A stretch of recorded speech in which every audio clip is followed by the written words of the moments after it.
जगन्नाथ जी को शहर में आए अभी 2 साल हुए थे। उनका बेटा अजय शहर में नौकरी करता था, इसलिए वह अपने पिता को भी शहर ले आया था। अजय की पत्नी पूनम को जगन्नाथ जी का उनके साथ रहना पसंद नहीं था। वो चाहती थी कि हम अकेले में मजे से रहें। इसी बात को लेकर अक्सर घर में कहा सुनी होती रहती थी। एक दिन पूनम घर का काम निपटा रही थी, तभी रामनाथ जी के हाथ से एक शीशे का गिलास गिरकर टूट गया।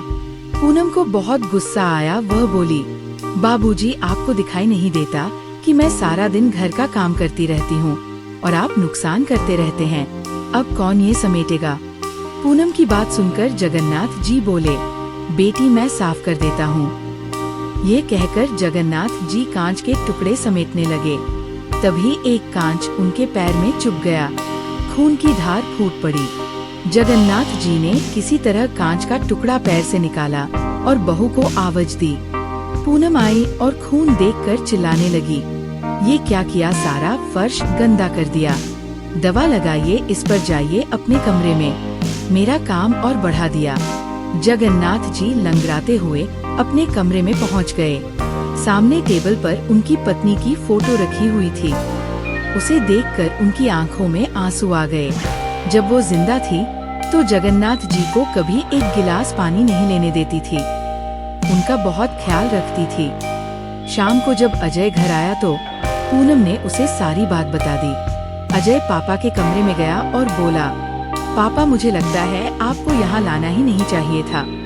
आप एक जगह चैन से बैठ नहीं सकते क्या? जगन्नाथ जी कुछ नहीं बोले, बस चुपचाप बैठे रहे।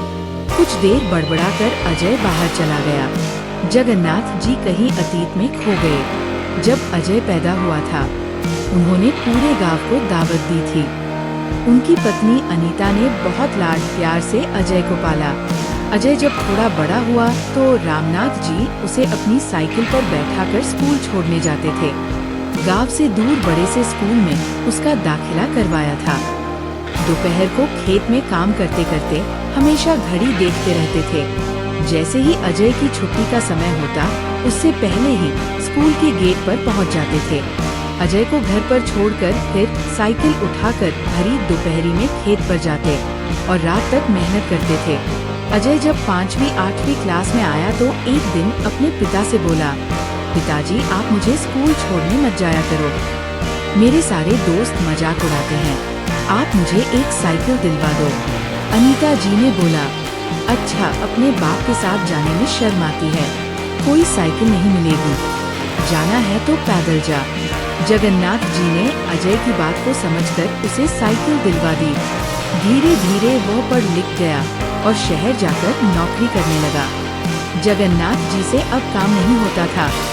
अजय हर महीने कुछ पैसे भेज देता था। एक दिन अजय गाँव आया और उसने बताया कि उसने एक लड़की पसंद कर ली है।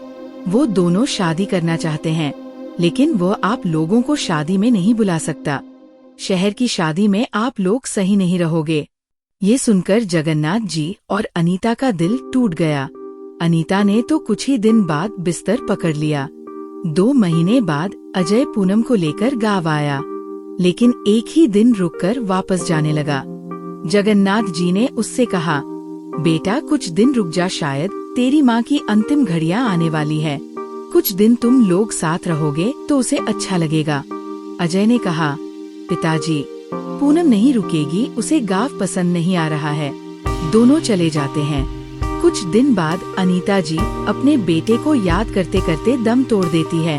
उस समय अजय और पूनम दोनों 13वीं तक रुके थे। फिर रिश्तेदारों के कहने पर अजय अपने पिता को शहर ले आया, लेकिन अब दोनों उनसे परेशान हो चुके थे। जगन्नाथ जी को अब कोई ठिकाना भी नहीं था। गांव का मकान और खेत अजय ने बेच दिए थे। उसी पैसे से उसने एक फ्लैट खरीदा और किराए के मकान से उसमें आ गया था। एक दिन शाम के समय जगन्नाथ जी उदास एक पार्क में बेंच पर बैठे थे।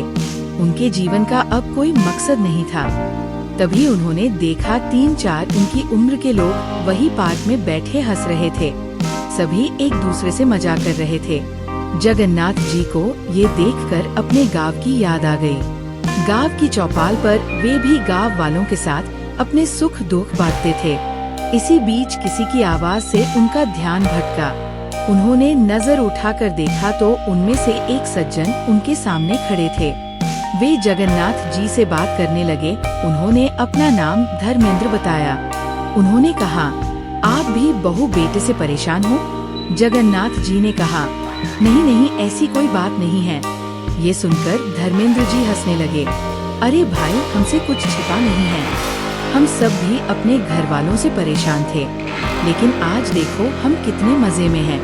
यही पास में एक आश्रम है, वही रहते हैं। जो मन में आए वो करते हैं। जहाँ जाना हो जाते हैं, वहाँ बड़े प्यार से नौजवान हमारी सेवा करते हैं। समय पर खाना मिलता है, साथ ही हंसी खुशी का माहौल रहता है।